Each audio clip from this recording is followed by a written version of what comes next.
அதேபோல் loan square ஆகிய பகுதிகளில் நடைபெற்றிருக்கின்றது.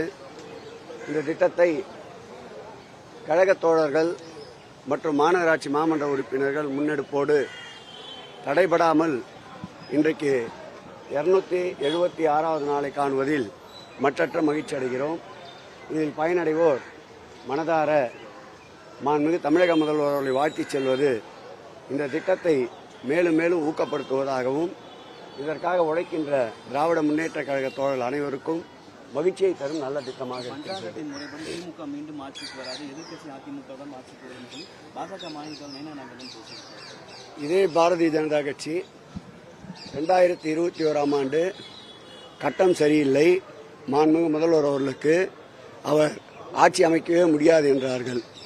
மாண்புமிகு தமிழக முதல்வர் திராவிட முன்னேற்ற கழகத்தின் பொறுப்பேற்ற நாளிலிருந்து எதிர்த்து நிற்கின்ற அனைவருக்கும் தோல்வியையே பரிசாக தந்து கொண்டிருக்கின்றார். இந்த 2026ஆம் ஆண்டும் நிச்சயம் எதிர்த்து நிற்கின்ற இதுபோன்ற துருப்பிடித்த பாரதிய ஜனதாவுடைய கூற்றுக்கு நிச்சயமாக சிம்ம சொப்பனமாக விளங்கி பஞ்சாங்கத்தை மாற்றி காட்டக்கூடிய மதிநுட்பம் கொண்டவர் எங்கள் மாண்புமிகு முதல்வர் அவர்கள்.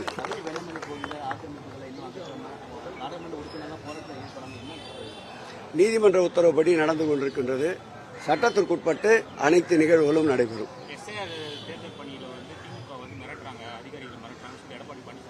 எப்படிங்க மிரட்ட முடியும்? அவங்க கட்சி சுத்தமாக ஃபீல்டுலேயே இல்லை. BLA 2 தமிழ்நாடு ஃபுல்லாக போட முடியல அவங்களால. எதிர்த்து நிற்கின்ற பாரதிய ஜனதாவும் BLA 2 தமிழ்நாடு முடியும் போட முடியல. BLA 2 இந்த வாக்கு SIR பதவியில் வாக்காளர்களை ரினியூவல் பண்ணுறதுல ஈடுபடலான்னு தேர்தல் ஆணையமே உத்தரவு பிறப்பிச்சிருக்கு. அதுக்கு வாக்காளருக்கு உதவியாக போகிறது கூட தப்பு. இதில் எப்படி முறைகேடு பண்ண முடியும்? உன்னோட வாக்கை நான் எப்படி இல்லைன்னு சொல்ல முடியும், என்னோட வாக்கை நீ எப்படி இல்லைன்னு சொல்ல முடியும்?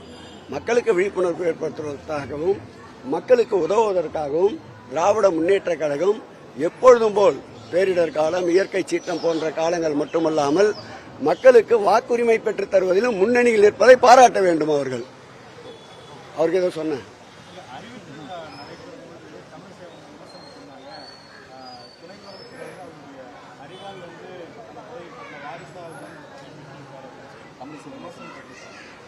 கடுமையான உழைப்பாளி அவர். வேண்டுமென்றால் அவருடைய தந்தையின் பெயருக்காக இந்த பதவியை பெற்றிருக்கிறார். மாண்புமிகு தமிழக முதல்வர் துணை முதல்வர் அவர்களை களத்தில் கொண்டு வந்த நாள் முதல் இடைத்தேர்தல் என்றாலும் சரி, நாடாளுமன்ற தேர்தல் என்றாலும் சரி, சட்டமன்ற தேர்தல் என்றாலும் சரி, அல்லது இயக்கத்திற்கு 5 லட்சம் புதிய இளைஞர்களை கொண்டு வருவது என்றாலும் சரி, பல்வேறு வகையில் இளைஞர்களை ஈட்டி முனைகளாக மாற்றுகின்ற மாண்புமிகு தமிழகத்துடைய துணை முதலமைச்சர் அருமையண்ணன் உதயநிதி ஸ்டாலின் அவர்களுக்கு எல்லா தகுதிகளும் இருக்கின்றது. தமிழிசை போல் அவருடைய தந்தையால் அவருக்கு இந்த தகுதி கிடைக்கவில்லை. உழைப்பால் இந்த தகுதி மாண்புமிகு தமிழக முதல்வர் தந்து கொண்டிருக்கின்றார். அது சொல்ல முடியாது, இல்ல ரகசியம்.